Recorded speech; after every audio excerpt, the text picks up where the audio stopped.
The following stories were written by Franklin W. Dixon. They are currently in the public domain and are archived in the Gutenberg Project at gutenberg.org. The Hardy Boys, read by Rob Young. Hello, this is Rob. Just a reminder, if you enjoy my stories, please give them a thumbs up and consider subscribing. It really helps the channel get discovered. Thank you.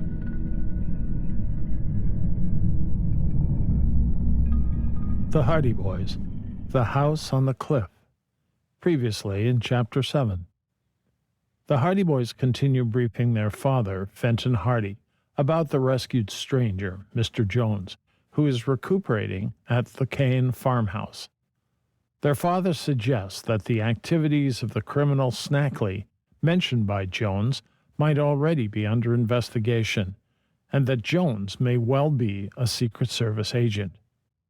The boys are eager to investigate further into the strange events, and decide to return to the farmhouse to ask more questions of Mr. Jones. When Joe and Frank arrive at the farmhouse, they find the kitchen in disarray, with pots, pans, and dishes scattered about, suggesting a fight had occurred. When the boys entered the next room, they find the farmer and his wife bound, gagged, and tied to their chairs, and Jones is gone. Chapter 8. The Stolen Witness. Swiftly, the Hardy Boys rushed over to Mr. and Mrs. Kane and began to release them. The farmer and his wife had been trussed up by strong ropes, and they had been so well gagged that they had been unable to utter a sound. It was only a matter of a few minutes, however, before their bonds were loosened and the gags removed. "Thank goodness!" exclaimed Mrs. Kane, with a sigh of relief as the gag was taken away. Her husband, spluttering with rage, rose from his chair and hurled the ropes to one side. "What happened?" asked the boys in amazement. For a moment, Mr. and Mrs. Kane were unable to give a coherent account of their experience, owing to the strain they had undergone. But at last the farmer stumbled over to the window and pointed down the road. "They went that way," he roared. "That way, follow them." "Who?" "The rascals that tied us up. They took Jones away with them." "Kidnapped him?" "Yes, kidnapped him. There were 4 of them. They broke in here and tied up my wife and me. Then they went upstairs and carried Jones away with them. They dumped him into an automobile and made a getaway." 4 men? 4 of the ugliest-looking scoundrels you ever laid eyes on. "How long ago?" asked Frank quickly. "They didn't leave 10 minutes ago. If you had been here just a few minutes earlier, you would have met the whole crowd of them." The farmer was angry and excited. "But there's time yet. You can catch them. They went down the shore road." "Come on," shouted Frank. "Let's chase them. They've kidnapped Jones." Joe needed no urging. The Hardy Boys left the farmer and his wife rubbing their chafed wrists and ankles and hastened out of the house over to their motorcycles. Within a few seconds, the staccato roar of the powerful machines broke out on the still air, and then they went rocking and swaying down the lane out onto the shore road. "Some high-handed proceeding, I'll say," yelled Frank, to make himself heard above the roaring of the motorcycles. "Those rascals ought to be imprisoned," returned his brother. The boys followed in the direction the farmer had indicated.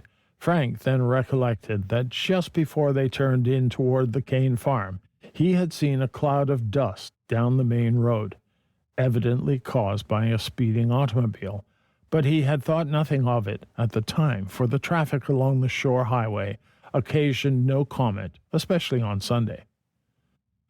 "If we had only been here a little earlier," he groaned. "We can catch up to them. They haven't much of a start. Maybe we can follow them to some town and have the whole gang arrested." The motorcycles roared along at top speed. Both the Hardy Boys were skillful drivers, and for a while Frank was able to follow the course of the car they were pursuing by watching the fresh tread mark in the dust. But then the road came to the place where it intersected with the road leading up to the Morton farm. The tread mark became lost, as evidently another car had turned out of the side road in the meantime and obliterated the fresh tread here and there. They passed the lane that led into the Palooka place and continued on down the shore road until they came to a hilltop that commanded a view of a wide stretch of country. Here they could see the road winding and dipping for a distance of more than a mile until it was lost to sight in a grove of trees. But there was no sign of the automobile they were seeking. "They have given us the slip, I guess," said Frank, as he brought his motorcycle to a stop. "They had a good start, and they weren't letting the grass grow under their feet either. Think we should keep going?" "There's not much use. We'd better go back to the farmhouse and hear what Mr. and Mrs. Kane have to say about this." They turned their motorcycles about and headed back toward the farm. On the way, they discussed the mysterious kidnapping. "Evidently, those men in the other motorboat saw us rescue Jones, or else they heard that we had taken them to the farmhouse," remarked Joe. "They must be desperate characters." "I wonder what will happen to poor Jones now," said Frank gravely. "They tried to kill him in the first place. This time—" "Do you think they would murder him?" "It looks like that. They didn't show him any mercy out in the bay. They left him for dead that time. Now they'll make sure of it." Joe shuddered. "If they were going to kill him, they'd hardly go to all that bother of kidnapping him," he pointed out. "Perhaps they just wanted to keep him out of the way. Perhaps they were afraid he would tell about their chasing him and setting fire to his motorboat. They were mighty anxious to get their hands on him when they would come to the farmhouse in broad daylight and tie up Mr. and Mrs. Kane. Gee, it's lucky we came along when we did. They might have left them there for hours without being able to get loose." When they got back to the farmhouse, they found that the farmer and his wife had somewhat recovered from their harrowing experience, although they were still unnerved. Mrs. Kane, ever the true housewife, was already beginning to tidy up the kitchen and living room, for the intruders had upset everything in the struggle. "We lost them," said Frank. Kane nodded. "I didn't think you'd catch them," he said. "They left here in too much of a hurry. But I hoped you would. They had a big, high-powered car, and they didn't waste any time getting away." "There were 4 of them, you said?" "4 ugly villains." "What did they look like?" "I didn't get much of a chance to see. It all happened too quick. One of them came to the door. He was a tall chap with a thin face and asked if I was looking after a man who was almost drowned yesterday. I said that I was. So he told me that he had come to take him away, that he was a brother of the fellow. I got kind of suspicious and asked him his name. But in the meantime, I stepped outside the door, and before I knew it, someone jumped at me from behind. I put up a fight as best I could, but the others came at me from around the corner of the house where they had been hiding, and before I knew it, I was tied up. Then they tied up my wife and left us in the living room while they went upstairs." "Did Jones put up a fight when they took him away?" "He tried. He hollered for help, but of course he couldn't do nothing, and he was too weak to fight much himself. They carried him downstairs and put him in the automobile. Then they drove away." "There must be more to this affair than we imagine," reflected Frank.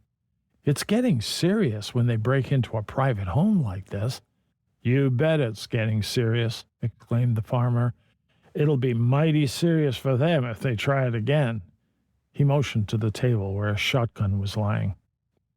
"I've got that gun loaded and waiting for the next gang that tries anything like that. I only wish I had it ready this morning."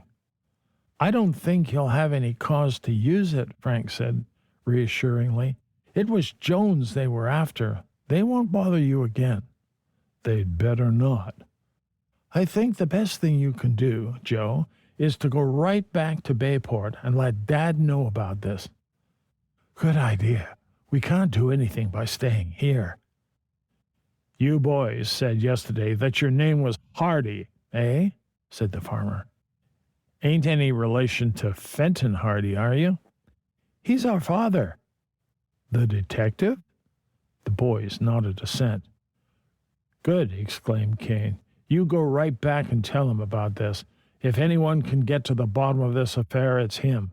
I hate to see them rascals getting away scot-free."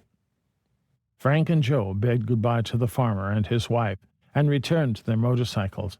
They promised to call again at the Kane farm as soon as they had any further information, and Mr. Kane, in turn, gave his promise to notify them if there were any trace of the kidnappers or of the mysterious Jones. When they returned to Bayport, the boys lost no time in reaching home. Fenton Hardy was enjoying one of his rare afternoons of leisure and reading, but he put his book aside when the boys rushed into the library. "Did Mr. Jones talk?" he asked quickly, seeing by their expressions that something unusual had happened. "We didn't have a chance to see him," exclaimed Joe. "What's the matter? Did he clear out?" "He was kidnapped." "Kidnapped?" "4 men broke into the farmhouse and took him away," said Frank hurriedly. Then he proceeded to tell the story of the strange events of the morning at the Kane farm, prompted occasionally by Joe. Mr. Hardy was deeply interested. "There's only one theory I can think of," he said at last. "This Jones, or whatever his name is, must have belonged to a gang and either squealed on them or threatened to do so. They tried to get rid of him, and he escaped in the motorboat, but they thought they had finished him in the explosion. Then they found out that you had rescued him, so they went to the farmhouse and took him away before he had a chance to talk." "Do you think they are smugglers?" "Probably. While you were away this morning, I called up one of the government authorities in the city, and he told me that they believe smugglers are operating in Barmouth Bay on a big scale." "Did you tell him about Snackley?" Mr. Hardy smiled. "Not yet. That information I thought I would keep to myself for the time being, but I wonder if Snackley can be here. It begins to look like it. He is the kind who wouldn't stop at anything, from kidnapping to murder." "Do the authorities suspect him of being around here?" "I imagine so. The man I was talking to mentioned the fact that the smugglers they are after are in the drug line, and Snackley is king of the dope smugglers on the Atlantic coast." "Gee, I wish we could land him." "Of course," said Fenton Hardy. "No one has asked us to work on this case, and I don't believe in working for nothing." "You mean you won't help?" asked Joe in disappointment. Fenton Hardy's eyes twinkled as he went on. "I don't believe in working for nothing," he repeated. "But if we ever caught this man, Snackley, it would be worth our while." "Why?" "The reward." "Is there a reward offered for him?" "There has been a standing reward of $5,000 offered for Snackley's capture for some time, and if he is operating in Barmouth Bay, as I suspect, it's just possible that we might be able to collect that reward."